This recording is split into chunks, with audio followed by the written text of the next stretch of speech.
bersyukur dan bersuka cita, sebab kami tahu Tuhan hadir di tengah-tengah kami.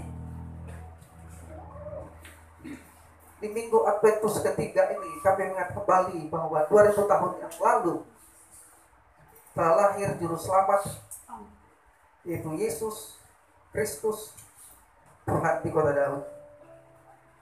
Dan oleh karena kelahirannya, kedatangannya ke dalam dunia ini, kematiannya di atas kayu salib, kebangkitannya, kami mendapatkan keselamatan kami di dalam Dia. Dan jaminan keselamatan itu adalah jaminan keselamatan yang pasti. Amin. Karena itu kami mengucap syukur. Pada kesempatan ini kami membuka hati kami untuk mendengarkan firman Tuhan lebih lagi tentang Tuhan kami, tentang Juru Selamat kami. Roh Kudus menerangi hati dan pikiran kami sehingga kami mengerti kebenaran firman Tuhan. Roh Kudus memberi kami kemampuan sehingga kami dapat menerima kebenaran firman itu, menghidupi firman Tuhan itu dalam kehidupan kami.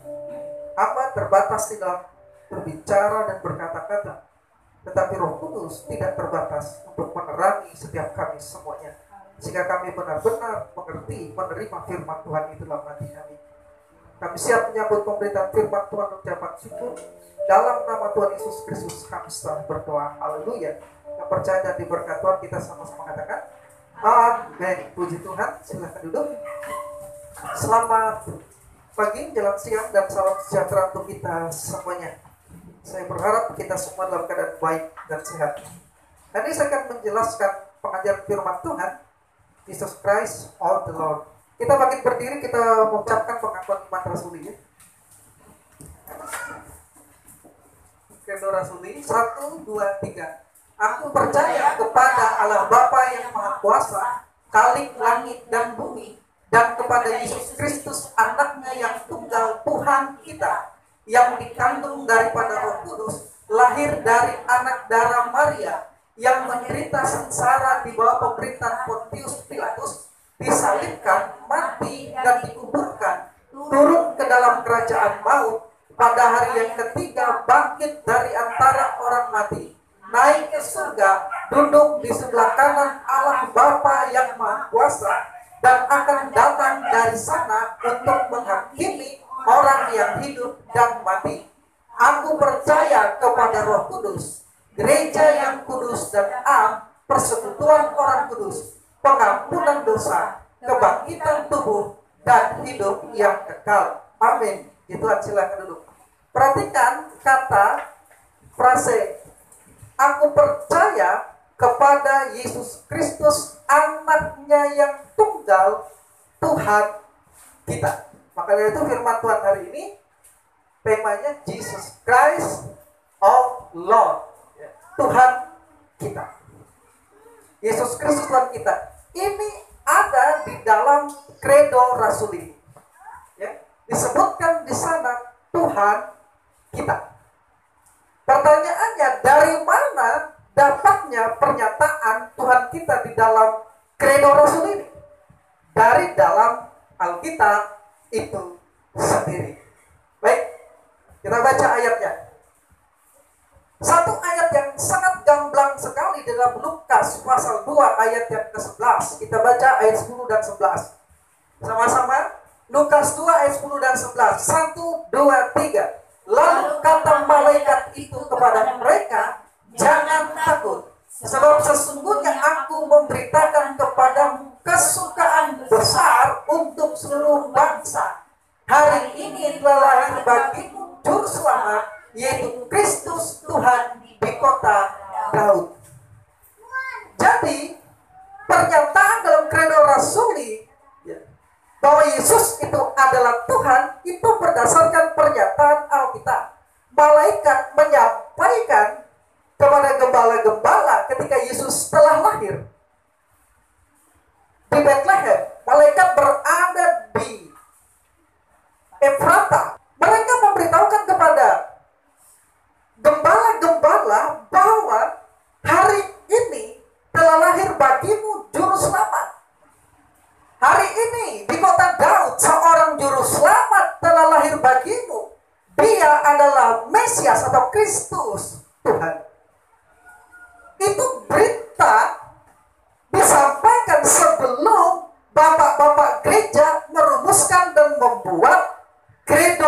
rasuli. Ada pernyataan itu disampaikan oleh malaikat sebelum murid-murid mengenal dia sebagai Tuhan. Malaikat sudah memberitahu kepada gembala-gembala Mesias atau Kristus yang lahir itu adalah Tuhan. Jadi dia adalah juru selamat, dia adalah Kristus atau Mesias, dan dia adalah Tuhan.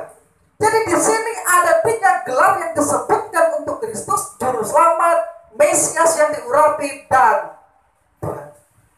Nah, kenapa saya harus menyampaikan ini kepada kita? Saya ingin menjelaskan sedikit ini. Nah, ini nih, pernyataan Irene Hardono, seorang kristolog mualaf, bahwa Yesus dilantik sebagai Tuhan oleh Kaisar Konstantin pada Konsili Nisia pada tahun 325 Masehi adalah pernyataan yang tidak didasarkan atas fakta sejarah yang akurat dan valid. Ya.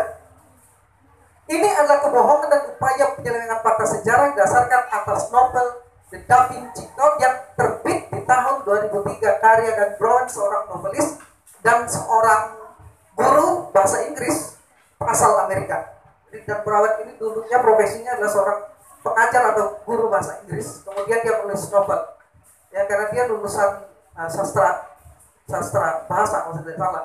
Nah, keyakinan Kristen bahwa Kristus adalah Tuhan bukan hanya karena telah diteguhkan dalam pengakuan iman Nicea atau Chalcedon, melainkan karena Alkitab menyatakannya dan mengakui demikian. Ayat 1 ayat sudah kita baca tadi, bahwa malaikat menyatakan Yesus adalah Tuhan jauh 300 tahun, kira-kira 300 tahun jauh sebelum adanya konsili. Malaikat yang memberitahu bahwa Yesus adalah Tuhan. Ya. Nah, jadi konsili-konsili ini baik Nicea, Konstantinopel, dan konsili Chalcedon tidak membuat atau menciptakan ketuhanan Yesus. Tidak. Hanya apa? Hanya mereka merumuskan dalam suatu pengakuan. Karena apa? Karena itu sudah dinyatakan di dalam Alkitab. Ya. Nah, konsili-konsili tersebut hanya meneguhkan kembali pernyataan kebenaran Alkitab yang diakui oleh para rasul, gereja mula-mula, bahwa Yesus adalah Tuhan. Nah, saya akan mengajak kita menonton sebentar cuplikan pernyataannya.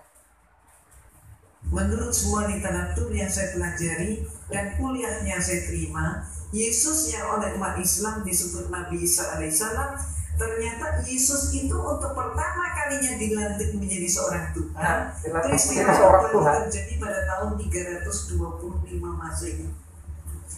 Jadi sebelum tahun 325 Masehi, Yesus belum jadi 2002 ya. 23 Oktober tahun 2000. Yang melantik Yesus jadi Tuhan siapa? Yang melantik Yesus jadi Tuhan adalah seorang raja Romawi, yaitu Konstantin. Pelantikannya terjadi dalam rangka sebuah konsili. Konsili ini bahasa Latin Romawi, artinya adalah konferensi, atau istilah kita yang lain adalah muktamar. Terjadi di kota Nicea. Maka disebut konsili Nicea tahun 325 Masehi. Ini untuk pertama kalinya Yesus jadi Tuhan. Nah, itu dia. Jadi sebelum itu dia belum jadi Tuhan.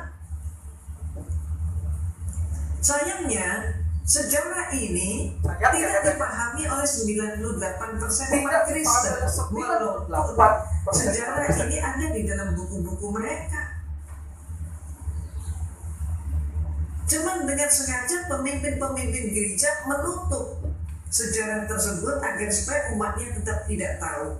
Kenapa? Kalau sampai umatnya tahu, umatnya akan terguncang sekali kalau mengetahui Yesus diproses dari manusia menjadi Tuhan.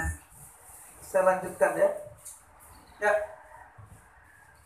Jadi itu tadi sudah kita saksikan cuplikan videonya ya. Bagaimana tanggapan kita? Ini adalah kesempatan yang baik bagi saya di minggu ketiga Adventus ini untuk menjelaskan bahwa Yesus itu adalah Tuhan bukan karena dilantik oleh Konstantin, tapi karena Alkitab menyatakannya. Bukan juga karena para rasul yang mengakuinya, tidak. Para rasul hanya menyampaikan apa yang dinyatakan oleh Tuhan sendiri melalui firman-Nya. Ya. Di bab 5 bukunya The Da Vinci Code, pengajar bahasa Inggris dan novelis Dan Brown menyajikan dialog Sophie dan Robert dengan tekniknya terkait tugas investigasi mereka sebagai detektif atas kasus pembunuhan Jacques, ya, seorang kurator museum di Paris. Ya. Dalam novel tersebut, Peyton ini adalah seorang sejarawan kerajaan Inggris, ceritanya di situ di novel. Tapi yang menjadi masalah ialah Brown mengklaim bahwa data-data yang disampaikan di dalam novel itu adalah fakta sejarah, katanya. Walaupun dikemas dalam bentuk novel. Nah, jadi di dalam pembicaraannya tersebut, ya, sejarawan asal Paris ini, ya, Peyton ini kemudian menjelaskan bahwa Kaisar Konstantin mengadakan pertemuan ekumenikal yang dikenal sebagai Konsili Nicea. Betul memang. Pada konsili tersebut banyak aspek memperkuat tradisi kekristenan, misalnya tentang ekaristi, tentang baptisan, dan salah satunya adalah penetapan keilahian Kristus. Nah, melalui konsili Nicea, Kaisar Konstantin menurut ini, Don Brown melalui karakter Peyton ini mengubah Yesus dari seorang manusia biasa menjadi Allah. Berikut kutipan pernyataan Don di bawah figur karakter Peyton. Ini dia. Jadi jelas dikatakan situ bahwa Konstantinlah yang mengangkat Yesus itu menjadi deity, ya setingkat dengan dewa atau Allah gitu ya. Nah, di dalam novel ini, tapi yang masalah ialah karena dia mengklaim bahwa data-data walaupun novel tapi data sejarahnya akurat, begitu katanya. Ya, ini sangat laris sekali ya. Bukunya, ya, saya ada e-booknya. Bagaimana Kristen menanggapi pernyataan itu? Perhatikan pernyataan Irene Handono dalam video cuplikan tersebut, maka paling sedikit ada 2 distorsi. Perhatikan. Nah, dari video yang kita tonton tadi, paling sedikit ada 2 distorsi. Okay? Tentang keilahian Kristus yang menghasilkan kesalahpahaman dan tuduhan palsu, yaitu distorsi doktrinal dan distorsi sejarah. Okay? Jadi, ketika saya mendengar cuplikan video itu beberapa tahun yang lalu dan mengulang-ulangnya, paling sedikit ada 2 distorsi itu, ya, yaitu distorsi dari Irene Handono itu, yaitu distorsi doktrinal dan distorsi historikal. Dalam pengertian umum yang saya maksudkan dengan distorsi, karena kata distorsi ini kan bisa di dalam fisika, bisa di dalam psikologi, ya. Nah, secara umum kata distorsi di sini adalah pemutarbalikan suatu fakta yang menyebabkan kesalahan atau penyimpangan. Jadi ada 2 distorsi, ya, pemutarbalikan fakta dan penyimpangan yang dilakukan oleh Irene Handono. Apa itu? Ini tadi, distorsi doktrinal kekristenan dan distorsi historikal. Mari kita lihat satu-satu, ya, secara cepat. Karena video ini kan sudah lama sebetulnya disebarkan, ya.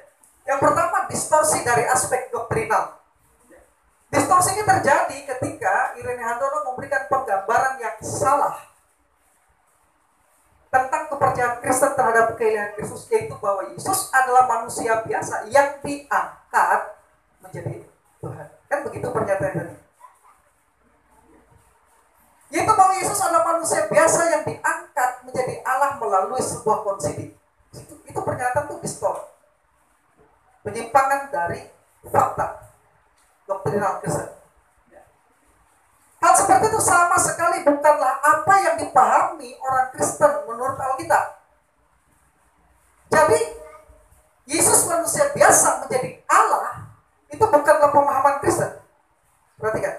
Kristen tidak pernah memahami Yesus seperti itu. Distorsi ini merupakan logical fallacy yang disebut dengan istilah strawman karena menggambarkan kepercayaan Kristen secara salah. Jadi apa yang dilakukan oleh Irene Handono ini adalah logical fallacy, penalaran yang cacat karena menggambarkan kepercayaan Kristen dengan cara yang salah. Kemudian penggambaran yang dia buat inilah yang dia serang.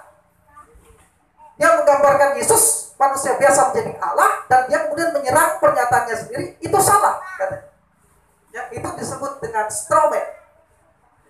Karena faktanya Alkitab tidak pernah mengajarkan bahwa manusia dapat menjadi Allah. Tidak, Alkitab tidak pernah mengajarkan bahwa manusia bisa menjadi Allah. Kemudian, kekristenan juga tidak mengajarkan bahwa Yesus adalah manusia yang menjadi Allah. Itu fakta. Alkitab tidak pernah mengatakan manusia bisa menjadi Allah, dan Alkitab juga tidak pernah mengajarkan bahwa Yesus adalah manusia yang menjadi Allah. Berarti pernyataan ini tadi disebut dengan strawman, logical fallacy. Menggambarkan kepercayaan Kristen dengan cara yang salah, lalu menuduh kepercayaan Kristen itu salah berdasarkan penggambarannya. Padahal Kristen tidak pernah menggambarkan bahwa Yesus adalah manusia yang menjadi Allah. Itu bukan penggambaran Kristen. Lalu penggambaran Kristen apa? Alkitab dan kekristenan mengajarkan bahwa Yesus adalah Allah yang mengambil rupa manusia melalui inkarnasi. Jadi Yesus bukan manusia yang menjadi Allah dan dilantik di Konsil Indonesia. Tapi Yesus adalah Allah di tempat yang jauh dan tidak terjangkau, menyatakan dirinya dalam inkarnasi. Karena saya mengajarkan ada 3 cara Allah mengungkapkan dirinya. Melalui antropomorfis, melalui teofani, dan melalui inkarnasi. Jadi Yesus adalah Allah yang berinkarnasi. Pribadi kedua atau logos, Yohanes pasal 1 ayat 1, berinkarnasi mengambil rupa manusia. Jadi dia bukan manusia yang menjadi Allah, tapi Allah yang mengambil rupa manusia. Manusia menjadi Allah mustahil, dan itu ditolak oleh Alkitab. Tapi kalau Allah menyatakan dirinya dalam antropomorfis, dalam teofani, dan dalam inkarnasi, tidak ada yang mustahil baginya, karena dia Allah. Nah, bisa menangkap bahwa yang dilakukan oleh Irenea Hardono adalah strawman, karena bukan ajaran Alkitab, ya. Saat inkarnasi di dalam kemanusiaan, Yesus tidak pernah berhenti menjadi Allah. Waktu inkarnasi itu salah juga ajaran dari Erastus Hardono yang menyatakan bahwa Yesus adalah manusia seutuhnya, hanya rohnya roh Allah. Salah. Jelas itu ditentang. Bidat Apollinarianisme itu ditentang atau dikutuki oleh bapak-bapak gereja di abad yang keempat dan kelima yang diajarkan oleh Erastus Hardono. Ya. Jadi ketika berinkarnasi, ya, di dalam kamar Yesus tidak pernah berhenti menjadi Allah atau kehilangan haknya sebagai Allah. Waktu berinkarnasi, Logos tetaplah Allah dan tidak pernah kehilangan haknya sebagai Allah sedikit pun. Kemuliaannya, kuasanya, dan kesetaraannya sebagai Allah pribadi yang kedua dari Tritunggal, Trinitas, tidak pernah berkurang di dalam dia. Jadi esensinya dan karakteristiknya sebagai Allah tetap ada. Hanya perhatikan, kepadanya ditambahkan sifat kemanusiaan, yang mana ia dengan rela membatasi dirinya menggunakan atribut kealahannya ketika menjadi manusia. Itu yang diajarkan Alkitab dan diakui oleh orang Kristen. Jadi Allah yang tidak terlihat itu Logos, pribadi kedua, mengambil rupa manusia sehingga dia kelihatan. Sifat-sifat kealahan tidak berkurang di dalam dia, tapi sifat manusia yang terbatas inilah yang ditambahkan kepadanya, sehingga dia merendahkan dirinya, membatasi dirinya sebagai Allah di dalam keterbatasan tubuh manusia, di dalam keterbatasan manusia seutuhnya. Oke, saya ulangi lagi. Jadi kekristenan tidak pernah mengajarkan ada manusia yang bisa jadi Allah. Itu bukan ajaran Kristen, oke? Dan Kristen tidak mengatakan Yesus adalah manusia yang jadi Allah. Tapi kekristenan mengajarkan Allah berinkarnasi, mengambil rupa manusia. Tapi dia tidak pernah berhenti menjadi Allah, tetap Allah. Hanya saja dia sekarang menambah natur manusia, sehingga dia memiliki keterbatasan manusia ketika berinkarnasi. Ya, nah itu. Ini bisa jelaskan sedikit. Kekristenan mengajarkan bahwa pribadi kedua Trinitas itu Logos berinkarnasi dan mengambil natur manusia tanpa kehilangan natur ilahinya. Karena ada yang mengatakan Yesus berhenti menjadi Allah ketika diinkarnasi. Nah, kita melihat di sini bahwa kemanusiaan sejati bersatu dalam satu pribadi untuk selamanya. Dalam teologi Kristen ini disebut dengan istilah kesatuan hipostatik. Kesatuan hipostatik dari dua natur ini disebut dengan theantropik, dari kata theos dan antropik. Theos itu Allah dan Anthropos itu manusia, sehingga disebut dengan pribadi dengan dua natur. Makanya Yesus itu adalah pribadi theantropik dengan dua natur. Natur apa? Natur ilahi dan natur manusia. Nah, ada 3 fakta penting, perhatikan dalam kesatuan hipostatik ini. Ini yang seringkali disalahpahami. Perhatikan penjelasan ini. Ada 3 fakta penting dalam kesatuan hipostatik ini. Kristus memiliki 2 natur yang berbeda, yaitu natur Allah dan natur manusia. Jadi bukan Yesus itu hanya memiliki roh Allah dan fisik dan jiwanya adalah manusia. Bukan begitu. Yesus sesungguhnya adalah Allah dan sesungguhnya adalah manusia. Bermuara di dalam satu pribadi, yaitu pribadi logos, disebut kesatuan hipostatik. Tidak ada pencampuran, perhatikan. Ini hasil konsili. Di dalam konsili itu yang diputuskan berdasarkan penelitian dari bapak-bapak gereja, tidak ada pencampuran tumpang tindih dari kedua natur itu. Sebab kalau terjadi pencampuran, maka waktu di kayu salib Yesus mati, Allah berarti mati. Kalau terjadi pencampuran sifat Allah dan Yesus akan menjadi manusia setengah dewa, seperti legenda-legenda dan mitos-mitos Yunani kuno.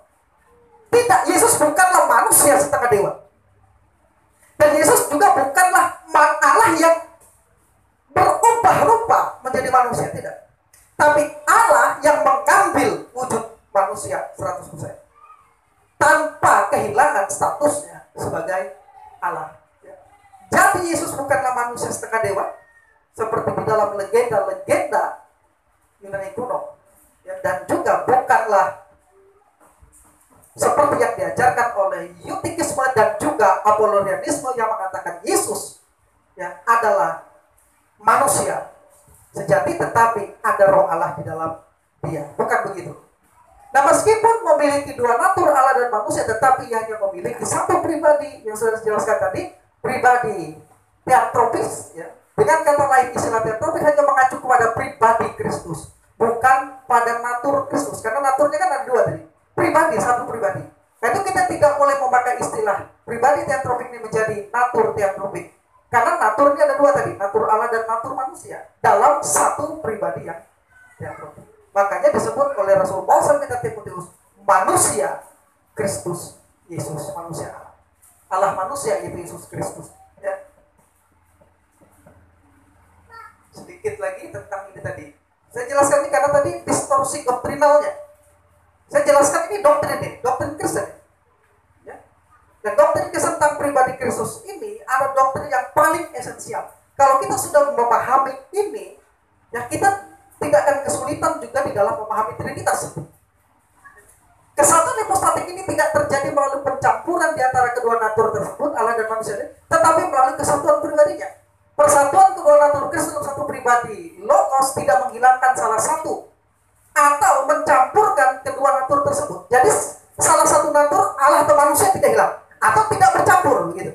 Memang dua-duanya natur itu ada, tapi bermuara di pribadi logos. Itu berarti Yesus adalah satu pribadi yang memiliki natur Allah, berarti pikiran Allah, kehendak Allah, keinginan Allah ada di dia. Dan di satu sisi dalam kemanusiaannya, Yesus adalah satu pribadi yang memiliki natur manusia dengan pikiran dan perasaan dan kehendak dan fisik manusia. Ini menjadi satu. Tapi karena dia hanya satu pribadi, maka baik kealahan maupun kemanusiaan khususnya itu hanya memiliki satu kehendak, yaitu melakukan kehendak Allah di dalam tindakannya. Karena pribadi manusia ini bermuara di pribadi logos. Sehingga dengan demikian Yesus tidak berdosa karena dia adalah pribadi logos. Beda kalau dia manusia biasa. Makanya Erastus Sabdono mengatakan Yesus bisa berdosa. Kenapa? Karena dia mencampurkan. Yesus, Allah dan manusia bercampur. Makanya dia akan bisa berdosa. Oke. Agak sulit ini memang sedikit sulit Tidak saya katakan sangat sulit. Tapi kalau saya berulang-ulang menyampaikan, lama-lama saudara juga akan mengerti. Dan tidak mudah diombang-ambingkan oleh pengajaran-pengajaran yang menyalahkan ajaran kekristenan. Saya ulangi di sini ya. Artinya pribadi logos tidak mengalami perubahan apa-apa waktu inkarnasi. Berarti kealahannya tidak mengalami perubahan apapun, tidak berkurang sedikit pun. Dia tetap Allah. Tetapi ya, setelah dia mengambil natur manusia itu, maka sejak itu pribadi logos menjadi pribadi yang unik. Keunikan ini karena pribadi logos tadinya hanya memiliki natur Allah, kini setelah inkarnasi dia juga memiliki natur manusia. Jadi natur Allah yang tidak berubah, tapi natur manusialah yang ditambahkan kepada logos itu. Bisa menangkap ya? Ya. Itu yang menyebabkan dia adalah pribadi yang unik. Sehingga pribadi ini sekarang memiliki dua natur yang menjadikan pribadi yang unik, berbeda dibanding pribadi logos sebelum dia berinkarnasi. Artinya dia sekarang bisa terlihat secara fisik ketika dia mengambil natur manusia. Ya. Namun perbedaan itu bukanlah perubahan dalam diri logos sebagai Allah sekali lagi. Karena Allah tidak mungkin berubah. Logos tidak mungkin berubah. Dia tetap Allah. Tetapi perbedaan tersebut harus dipahami sebagai suatu perubahan dalam pengertian pribadi itu sekarang ditambahkan natur manusia kepadanya. Dan natur manusia ini terbatas. Nah, ini dia aplikasi pernyataan. Dengan demikian, objek dari penyembahan ibadah kita adalah pribadi theotoprik, ya, bukan natur kemanusiaan Kristus. Karena ada yang mengatakan kalau Yesus memiliki natur manusia, kita menyembah dia berarti menyembah manusia. Sedangkan Alkitab mengatakan jangan menyembah apapun, kita hanya menyembah Allah. Betul memang, ya. Yesus adalah pribadi theotopik. Pribadi theotopik inilah yang kita sembah, bukan natur kemanusiaannya. Ya. Karena natur kemanusiaan bermuara di pribadi logos. Pribadi logos itulah yang disebut dengan pribadi theotropik. Itu yang kita sembah, bukan kemanusiaannya. Bisa menangkap? Kemanusiaan itu harus digunakan di dalam rangka penyelamatan manusia, tapi bukan dalam rangka penyembahan. Karena itu yang disembah sekali lagi bukan kemanusiaan Yesus. Ingat, perhatikan. Tapi pribadi logos atau pribadi theotropik yang telah mengambil rupa manusia. Nah, jadi penjelasannya seperti itu. Kalau dia mengatakan berarti Yesus kan manusia, berarti kalian menyembah manusia dong. Bukan sesepele itu. Ya, harus memahami dulu ini. Yang kita sembah adalah pribadi theotropik, di mana logos itu adalah tetap Allah dan tidak berkurang kealahannya. Berarti dia tetap disembah, dia tetap dipuji, dia tetap diagungkan karena dia Allah. Ya, dan kita tidak menyembah kemanusiaan. Ya, sampai di sini bisa sudah mulai nangkap ya. Karena ini nanti ada juga tuduhan sama. Yesus kan manusia, mengapa kalian menyembah manusia? Jelaskan. Ya. Yesus adalah Allah yang mengambil rupa manusia. Dan sekarang dengan dua natur itu, dia memiliki satu pribadi theotropik dan pribadi theotropik itu disembah. Karena kita tidak mungkin menyembah Yesus tanpa pribadi theotropik itu, dua natur itu. Karena Yesus sejak inkarnasi, dia tetap memiliki dua natur sampai dia naik ke surga. Dan kalau dia datang nanti, dia dengan tubuh yang sama waktu dia datang 2000 tahun yang lalu, dia akan datang di Bukit Zaitun, kemudian mendirikan kerajaan 1000 tahun di sana. Dengan tubuh apa? Tubuh yang dia bawa dari bumi ini ke surga. Nah, peristiwa kenaikan Kristus ke surga, duduk sebelah kanan Allah Bapa, itu adalah pelantikannya sebagai raja. Dan dia akan datang kembali untuk mendirikan kerajaan 1000 tahun. Menggenapi apa yang dikatakan para nabi, tahta Daud itu kekal selama-lamanya. Ya. Jadi ini, ya. Nah, jadi sekarang sudah melihat adanya kesalahan distorsi doktrinal ya dari pernyataan Irenaeus. Nah, sekarang yang kedua. Yang di luar masih mendengar ya. Distorsi dari aspek historis. Pernyataan Irenaeus bahwa Yesus dilantik menjadi Tuhan pada konsili Nicea tahun 325 adalah pernyataan yang tidak didasarkan atas fakta sejarah yang valid, tetapi merupakan pernyataan yang berisi kebohongan dan upaya penyelewengan fakta sejarah. Ini adalah kesalahan di dalam interpretasi historis. Kesalahan seperti ini bisa terjadi karena dua hal. Satu, subjektivitas atau kesengajaan. Atau dua, sumber informasi yang tidak valid.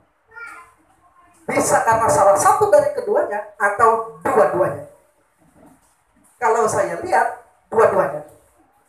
Satu, cari sumber yang tidak valid. Dan yang kedua, membuat sumber sumber yang tidak valid ini dengan sengaja untuk menyerang kekristenan. Ini kita sebut sebagai distorsi historis. Kenapa? Karena fakta historis Konsili Nisia 325 Masehi, Konsili Konstantinopel kemudian 381 Masehi, dan Konsili Kalsedon 451 Masehi tidak pernah bertujuan untuk membuat, perhatikan, atau menciptakan ketuhanan Yesus. Tetapi konsili-konsili tersebut hanya meneguhkan kembali, perhatikan, hanya meneguhkan kembali, berarti sudah ada pengakuan itu, ya, kebenaran Alkitab tentang keilahian Kristus yang diakui oleh para rasul. Gereja mula-mula dalam menentang ajaran Arianisme yang menolak kekekalan Kristus. Akar permasalahannya adalah Arianisme, sehingga terjadi konsili. Itu faktanya, bukan pelantikan Yesus. Beda dong kalau tujuan konsili untuk pelantikan Yesus jadi Tuhan, ya, dengan akar permasalahan itu adalah bidang Arianisme muncul. Yuk, saya jelaskan sedikit ya. Secara historis, dari abad ke abad gereja terus diperhadapkan pada orang-orang yang mengklaim dirinya Kristen,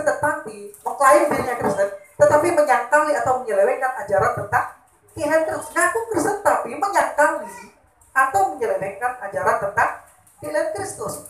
Bidang Ebionisme muncul dan berkembang pada abad kedua dan ketiga, menolak keilahian Kristus serta menyatakan bahwa Yesus hanyalah manusia biasa saja. Ini akar dari Apollinarisme nanti, dan juga akar dari Arianisme. Namun serangan yang paling hebat terhadap keilahian Kristus datang dari Arius yang berasal dari Alexandria di abad ke-4 hingga abad ke-5. Makanya Konsili Nisia dilakukan abad ke-4. Memang Arius hidup di akhir abad yang ketiga, dia lahir dan mengajar itu, tapi konsilinya di awal abad yang ke-4. Nah, bidang Arianisme ini memang mengakui praeksistensi Kristus. Kristus memang ada sebelum dia lahir, tapi bukan kekal. Dia diciptakan oleh Allah, ya. Jadi Kristus ada ciptaan pertama di dalam kekekalan sana. Kemudian Kristus diberi wewenang untuk menciptakan dan menciptakan. Ini sama persis dengan ajaran Erasmus. Maka saya mengasosiasikan Erasmus Sabdono itu dengan Arianisme, subordinasionisme. Ya. Jadi ini sudah ada. Bidang Arianisme menyatakan bahwa Yesus hanyalah salah satu subordinasi dari Allah. Arius menentang konsep homoousios. Coba perhatikan di depan ini. Homoousios, yaitu kesatuan dan kesetaraan hakikat Bapa dan Anak. Arius mengajarkan homoi. Perhatikan. Dia tidak mengajarkan homoousios, dia tentang. Tapi diajarkan homoousios. Bedanya di mana? Huruf I. Beda satu huruf ini beberapa hari dilaksanakan konsili Nisia hanya untuk membahas perbedaan satu huruf. Tapi perbedaan satu huruf ini dampaknya sangat-sangat mempengaruhi pemahaman gereja terhadap doktrin yang paling esensial. Karena kalau yang diterima adalah homoousios, maka Yesus adalah zat yang menyerupai Bapa, tapi bukan seesensi dengan Bapa. Bisa menangkap ya? Artinya dia benar-benar ciptaan. Seperti manusia adalah salah satu dari rupa kita, kata kita. Maka mereka menolak homoousios dari Arianisme ini karena Alkitab mengajarkan Yesus itu setara dengan Bapa. Jadi sebenarnya yang tidak dipahami oleh Arius ialah bahwa subordinasi itu hanya terjadi dalam ekonomi, bukan ontologis.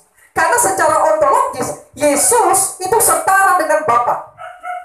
Tapi secara ekonomis dalam fungsi, ya, Yesus berinkarnasi dan mengambil rupa manusia. Dia merendahkan diri dan dia adalah anak di dalam inkarnasi. Itu fungsi ekonomis. Ya. Nah, jadi inilah perbedaan satu huruf dalam bahasa Yunani ini sangat krusial, memberi makna yang sangat berbeda antara substansi yang sama dan substansi yang mirip. Kalau homoi tadi berarti mirip, tapi kalau homo berarti sama. Oke. Ya. Sampai di sini bisa menangkap ya, bahwa inilah yang menjadi pemicu dari konsili. Nah, ketika Arius mengajarkan itu sebelum konsili, Athanasius memberikan perlawanan bahwa yang diajarkan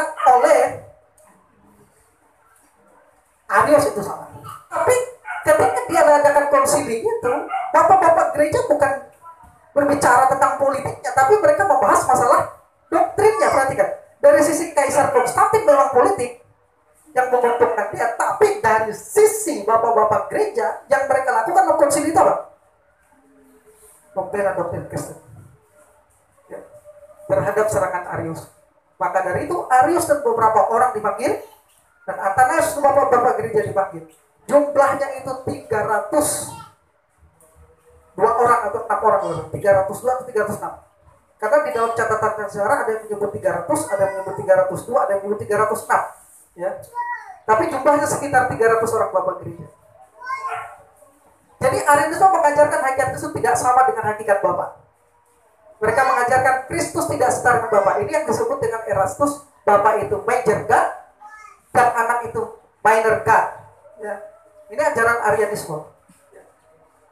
Mereka mengajarkan Kristus tidak setara Bapa karena ia bukan pribadi yang kekal, karena diciptakan, karena ia dilahirkan atau diciptakan oleh Bapa. Sementara itu bidat sosialisme walaupun mengikuti Arianisme tetapi melampaui Arianisme dan penyangkalan tentang eksistensi dan menganggap hanya seorang manusia. Di masa kini perhatikan, Unitarianisme, Saksi Yehova, ada bidat-bidat yang menganut pandangan mirip dengan Arianisme, tidak mengakui kekekalan dan pilihan Kristus. Karena itulah untuk melawan ajaran Arianisme, maka Bapak Gereja Athanasius dan Bapak Gereja lainnya melakukan pembelaan iman sesuai ajaran kita yang pada akhirnya melahirkan beberapa konsili bapak-bapak gereja. Ini dia konsilinya. Konsili Nisia 320 Masehi. Konsili ini menegaskan bahwa pribadi Yesus adalah Allah yang total tadi, ya, dan manusia yang total seutuhnya, bukan pencampuran. Ya. Di mana dalam konsili yang dihadiri sekitar 300 konflik gereja termasuk Athanasius dan Arius disepakati keputusan bahwa Kristus adalah homoousios atau memiliki substansi yang sama setara dengan Bapa. Artinya dia Allah. Ya. Jadi mereka menolak homoousios. Ya. Dari 300 peserta yang hadir hanya Arius dan seorang lainnya yang tidak menandatangani hasil keputusan tersebut. Ia tetap mempertahankan ajarannya homoousios atau hanya bahwa anak atau Yesus itu adalah substansi yang mirip dengan Allah karena diciptakan. Artinya tidak sehakikat, tidak sederajat. Hasil keputusan ini disahkan. Jadi yang disahkan apa ya? Hasil keputusan, bukan pelantikan Yesus sebagai Tuhan. Nah, dua, Konsili Konstantinopel 381 Masehi. Konsili Konstantinopel hanya mengulangi penegasan tadi, yang meyakinkan bahwa pribadi Yesus adalah 100% Allah dan manusia. Karena Arius masih berkembang waktu itu. Ya. Dan yang berikutnya, Konsili Kalsedon di tahun 551, berarti abad yang kelima. Ya. Pertengahan abad kelima. Konsili ini menegaskan kembali hubungan antara keilahian Kristus dan kemanusiaan Kristus yang menghasilkan rumusan dan 3 pokok pikiran. Ini dia. Mengesahkan kembali keputusan Konsili Nisia yang menetapkan bahwa Yesus memiliki dua sifat, sifat Allah dan sifat manusia, namun ia hanya mempunyai satu pribadi tunggal, itu pribadi teantropik tadi. Kemudian dua, menerima argumentasi Kristologi Cyrillus dan Leo yang menyebutkan bahwa Maria adalah Theotokos, artinya sebagai ibu dari anak Allah yang berinkarnasi dalam manusia sejati. Kristus yang memiliki sifat Allah dan sifat manusia adalah pribadi kedua dari Allah Tritunggal atau Logos. Ia sehakikat dengan Bapa dan sifat kemanusiaannya seperti sifat manusia alami, namun tidak berdosa.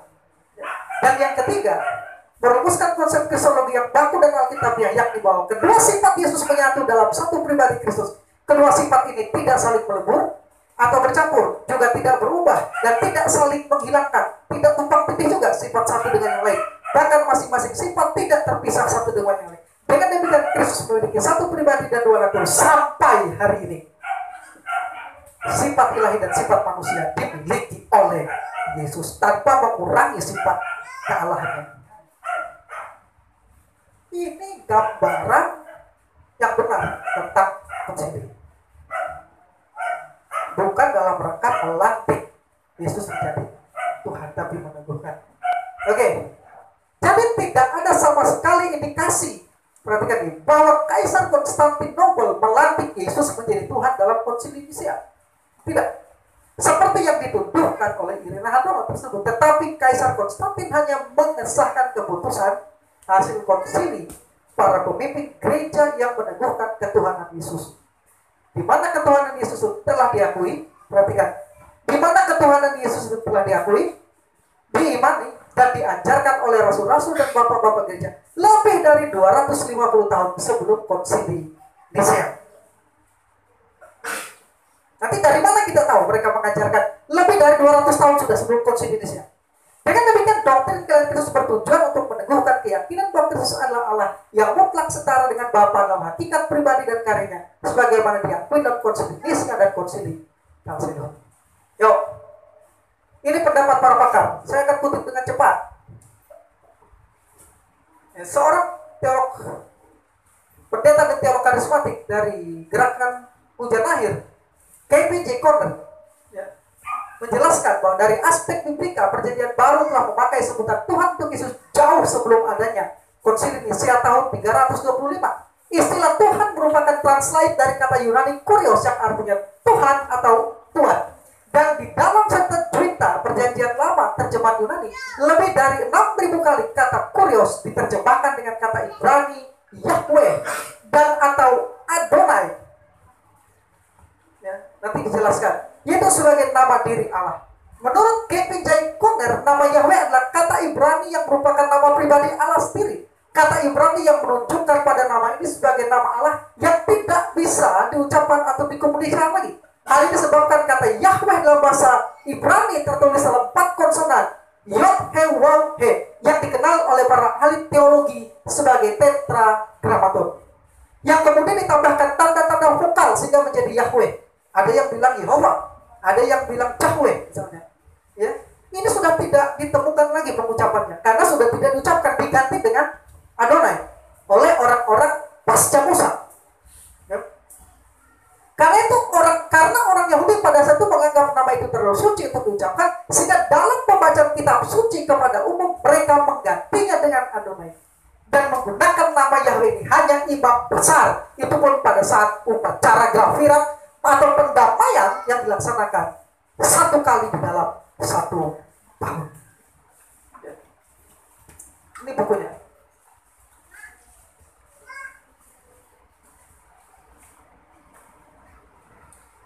Jadi ketika menyebut Kristus di perjanjian baru sebagai Tuhan atau kurios, maka yang dimaksud ialah sama dengan Yahweh di perjanjian lama. Itu. Hari itu lahir bagimu juru selamat, yaitu Kristus kurios. Sama dengan Yahweh di dalam perjanjian lama. Profesor Charles C. Ryrie menyatakan, bagi orang Kristen mula-mula yang biasa membaca perjanjian lama, kata kurios atau Tuhan, bila dipakai tentang Yesus akan menyamakan dia dengan Allah atau Yahweh di dalam perjanjian lama. Ini bukunya.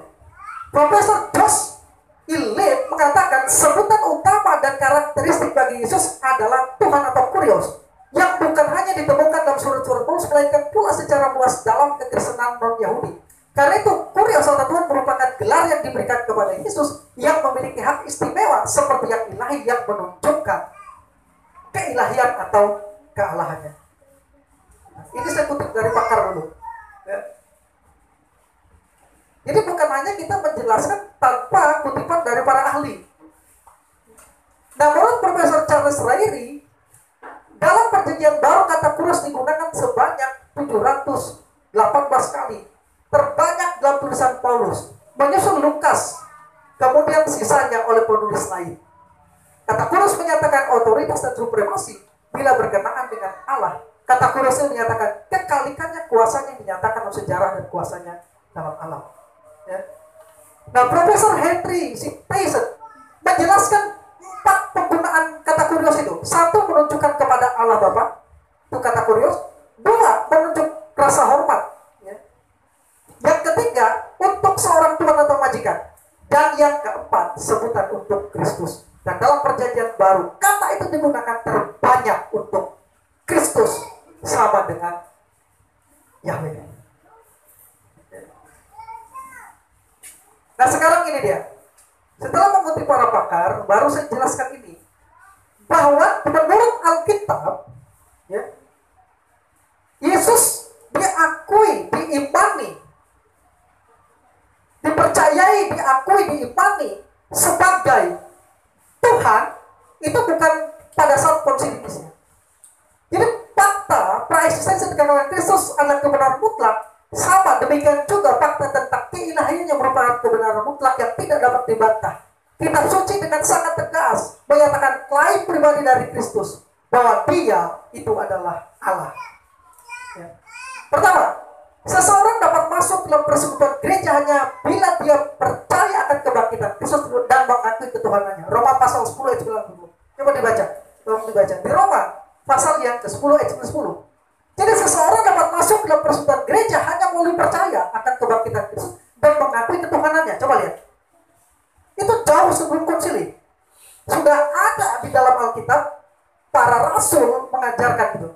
Harus mengakui Dia Tuhan, baru bisa dikatakan dia diselamatkan. Ini bisa dikatakan sebagai syahadat. Untuk menjadi Kristen harus mengakui ketuhanan Yesus. Bisa dibaca? Roma pasal 10 ayat 9 ke 10 coba. Syahadat Kristen, coba. Demikian firman Tuhan, Roma 10 ayat 9 dan 10. Sebab jika kamu mengaku dengan mulutmu bahwa Yesus adalah Tuhan, dari ayat 9 ya? ya, Yesus adalah Tuhan, dan percaya dalam hatimu jadi percaya dalam hati, lalu percaya dalam hatimu, terus bahwa Allah telah membangkitkan Dia dari antara orang mati. jadi dalam hati kita percaya Allah telah membangkitkan Kristus dari antara orang mati, tapi dengan mulut kita mengaku bahwa Dia adalah Tuhan. Terus maka kamu akan diselamatkan. Jadi untuk selamat orang harus melakukan syahadat ini. Dia harus percaya dalam hatinya bahwa Yesus telah bangkit dari antara orang mati. Kalau menolak kebangkitan Kristus, menolak penyaliban dan kebangkitan Kristus, tidak mungkin orang itu bisa selamat. Terus ayat 10. Karena dengan hati orang percaya dan dibenarkan. Karena dengan hatilah orang percaya bahwa Kristus telah bangkit dari antara orang mati dan Dia dibenarkan.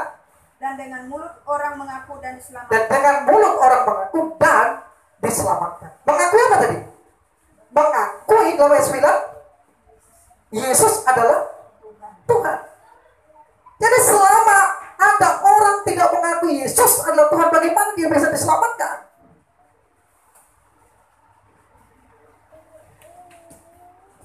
Bagaimana mungkin apa yang ada tertulis itu kira-kira lebih dari 250 tahun sebelumnya sudah ada di Alkitab, dikatakan Yesus adalah Tuhan, diakui, dan orang yang percaya, pengikut-pengikut Kristus atau gereja mula-mula itu harus membuat kredo itu Yesus adalah Tuhan. Lalu sekonyong-konyongnya datang orang yang mengatakan Yesus dilantik di konsili Nicea. Itu absurd, konyol, karena tidak sesuai dengan fakta kita. Nah, inti dari pemberitaan Injil para Rasul, keyakinan pengakuan bahwa Yesus adalah Tuhan. Itu inti pemberitaan Rasul. Rasul mengatakan kepada orang Yahudi pada khotbah pertamanya, jadi seluruh kaum Israel harus tahu dengan pasti bahwa Allah telah membuat Yesus yang kamu salib itu menjadi apa? Tuhan, dan yang menjadikan Dia Tuhan itu siapa? Konstantin? Ayat ini? Allah. Itu pun dalam bahasa manusia, karena Dia sudah Allah, mengambil rupa manusia. Tapi kealahannya tidak tampak karena ditutupi oleh manusianya. Maka bahasanya ialah Allah yang menjadikan Dia Tuhan. Dari sini saja sudah jelas bukan Konstantin. Bisa menangkap? Ya? Bukan Konstantin. Ini data Alkitab ini. Kisah Rasul 2 ayat 36. Coba baca sama-sama. Siapa yang membuat deklarasi bahwa Yesus itu adalah Tuhan? Apakah Kaisar Konstantin yang 325 tahun kemudian? Atau Allah sendiri melalui pernyataan Petrus? Coba kita baca sama-sama. Satu, dan ketemu. 1, 2, 3. Jadi, seluruh kaum Israel harus tahu dengan pasti bahwa Allah telah membuat Yesus yang kamu salibkan itu menjadi Tuhan dan Kristus. Kisah Rasul 2 ayat 30. Bukan Kaisar Konstantin. Oke. Saya tunjukkan ayat-ayat Alkitab dulu. Karena kita kan bicara tentang doktrinalnya. Distorsi doktrinal itu dari mana? Karena pernyataan Alkitab seperti itu. Berbeda dengan pernyataan Irenaeus dulu tadi. Ya. Nah, Rasul Paulus juga menyatakan, sebab jika kamu mengaku dengan mulutmu Yesus adalah Tuhan dan percaya dalam hatimu bahwa Allah telah bangkitkan Dia dari orang mati, maka kamu akan selamat. Selanjutnya Paulus mengatakan, karena itu aku mau meyakinkan kamu bahwa tidak ada seorang pun yang berkata-kata oleh Roh Allah dapat berkata terkutuk oleh Yesus, dan tidak ada seorang pun yang dapat mengaku Yesus adalah Tuhan selain oleh Roh Kudus. Jadi kalau gereja mula-mula dan saya serta saudara dapat mengaku Yesus adalah Tuhan, itu karena Roh Kudus yang bekerja. Lihat nih. Coba, saya bisa melihat nih. Dan tidak ada seorang pun yang dapat mengaku Yesus adalah Tuhan selain oleh siapa? Berarti Roh Kuduslah yang menggerakkan saya dan saudara ketika kita dapat mengakui Dia adalah Tuhan. Karena itu keselamatan pun adalah pekerjaan dari Roh Kudus. Nah, yang keempat terakhir, semua pengakuan para rasul dan murid Yesus itu mengkonfirmasikan pengakuan Yesus bahwa Ia adalah Tuhan. Para murid hanya mengkonfirmasi bahwa Dia adalah Tuhan. Kamu menyebut aku guru dan Tuhan, dan katamu itu tepat. Sebab memang akulah guru dan Tuhan. Jadi para murid itu termasuk Rasul Paulus hanya mengkonfirmasikan Yesus sendiri mengakui. Maka kamu pun wajib. Dan selanjutnya, jadi di dalam ayat ini Yesus sendiri mengakui bahwa Ia adalah Kurios satu Tuhan, atau yang dikenal dengan Yahweh dalam perjanjian lama, dan Yahweh yang ilahi itu adalah Allah. Ya, oke. Dan dalam ayat bacaan kita di atas Lukas tadi, bahwa seorang malaikat menampakkan diri kepada sekelompok gembala di perbukitan Efrata di luar Bethlehem. Sehingga naik cemerlang menerangi malaikat itu, sementara ia berkata kepada para gembala yang ketakutan itu, jangan takut, aku memberitahukan kepadamu kesukaan besar untuk seluruh bangsa. Hari ini di kota Daud telah lahir bagimu juru selamat, yaitu Kristus Tuhan. Inilah tandanya bagimu, kamu akan menjumpai seorang bayi dibungkus dengan lampin dan terbaring di dalam palungan. Lukas 10-12. Kemudian sejumlah besar malaikat bergabung. Malaikat pertama itu berkata kepada para gembala dengan serentak, kemuliaan bagi Allah di tempat yang maha tinggi, dan damai sejahtera di bumi di antara manusia yang berkenan kepadanya. Pada peristiwa kelahiran Yesus itu, Yesus sudah diberitahu Dia adalah Tuhan. Pesan dari malaikat jelas bahwa Yesus adalah Mesias, Juru Selamat dan Tuhan. Oke, kita akan selesai. Penutup, perhatikan baik. Ya. Jadi dalam gereja mula-mula kita melihat bahwa kesimpulannya, satu, seseorang dapat mengakui ketuhanan Yesus Kristus dengan tulus karena digerakkan oleh apa? Roh Kudus. Dua, mengakui Yesus sebagai Tuhan merupakan suatu pengalaman pribadi. Orang itu harus mengaku dari hatinya sendiri, percaya dalam hati, mengaku dengan tulus. Jadi itu adalah suatu pengalaman pribadi. Tiga, mengaku Yesus sebagai Tuhan karena telah menerima keyakinan itu bahwa Yesus benar-benar Tuhan. Karena itu bagi kita saat ini iman pada ketuhanan Yesus bukan saja merupakan hal yang penting, melainkan merupakan hal yang sangat krusial. Karena tidak mungkin orang bisa selamat kalau dia tidak mengakui ketuhanan Yesus. Nah, itulah sebabnya doktrin tentang ketuhanan Yesus itu penting. Di slide yang terakhir saya akan jelaskan. Keyakinan bahwa Kristus adalah Tuhan bukan hanya karena telah diteguhkan dalam pengakuan iman Nisia atau Kalsedon, melainkan karena Alkitab menyatakannya dan mengakuinya demikian. Dengan kata lain, Konsili Nisia, Konsili Konstantinopel, dan Konsili Kalsedon tidak membuat atau menciptakan ketuhanan Yesus sebagaimana yang dituduhkan, tetapi konsili-konsili tersebut hanya meneguhkan kembali kebenaran Alkitab dan yang diakui oleh para rasul dan gereja mula-mula dalam menentang bidat-bidat dan mengajar sesat, khususnya embrionisme dan arianisme. Slide terakhir. Ini dia pentingnya doktrin ini. Menurut tegaskan bahwa doktrin kelihatan ketuhanan Yesus merupakan kebenaran yang sempurna berdasarkan data Alkitab dan fakta historis. Menurut Profesor Miller G. Erickson, doktrin ketuhanan Yesus merupakan inti iman Kristen yang berlandaskan pada kenyataan bahwa Yesus benar-benar Allah yang berinkarnasi menjadi manusia. Karena itu Profesor Paul N. mengingatkan demikian, sebuah serangan terhadap keilahian Kristus merupakan suatu serangan pada dasar kekristenan. Jadi ketika menyatakan Kristus dilantik, manusia dilantik jadi Tuhan, itu menyerang keilahian Kristus dan itu menyerang dasar dari agama Kristen. Pada jantung kepercayaan ortodok ada pengakuan bahwa Kristus mati sebagai substitusi untuk menyediakan keselamatan bagi umat manusia yang terhilang. Dan karena Dia Allah, kematiannya bernilai tidak terbatas. di mana ia dapat mati bagi seluruh dunia, dan dia bangkit dari kematiannya dan memberikan keselamatan. Jadi doktrin keilahian Kristus itu berkaitan dengan keselamatan. Itu sebetulnya, dan itulah yang diserah. Kalau Yesus bukan Allah, perhatikan saya, kalau Yesus bukan Allah, keselamatan kita tidak pasti. Tapi karena Yesus Allah yang berinkarnasi, maka keselamatan kita pasti. Maka malaikat berkata, hari ini telah lahir bagimu juru selamat, itu Kristus Tuhan di kota Daud. Dan aku memberitakan kepadamu kesukaan besar untuk seluruh bangsa. Dan itu dikatakan damai sejahtera di bumi di antara manusia yang berkenan kepadanya.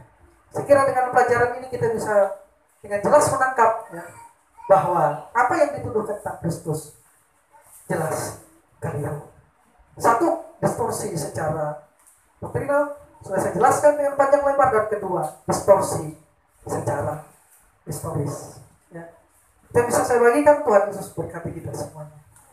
Yesus Tuhan, mulialah namanya.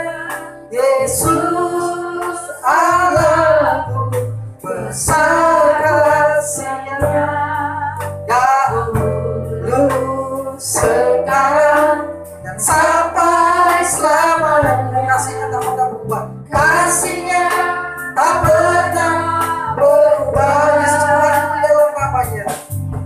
Yesus Tuhan, mulialah namanya. Yesus Allah, besar-besarnya, besar-besarnya, dahulu, sekarang, dan sampai selamanya. Kuasanya tak pernah berubah. Dia sanggup, Yesus sanggup melakukan perkara yang besar. Dia sanggup, Yesus sanggup menyembuhkan yang terluka, menyembuhkan yang menderita. Dia sanggup memulihkan hidup. Dia sanggup, Dia sanggup, Yesus sanggup melakukan perkara yang besar. Dia sanggup, Yesus sanggup memulihkan yang terluka, menyembuhkan yang menderita. Dia sanggup memulihkan hidupku. Tidak ada orang yang dapat diselamatkan jika dia tidak mengakui ketuhanan. Karena kita mengatakan dengan hati orang percaya dan dibenarkan, dengan mulut orang mengaku dan diselamatkan.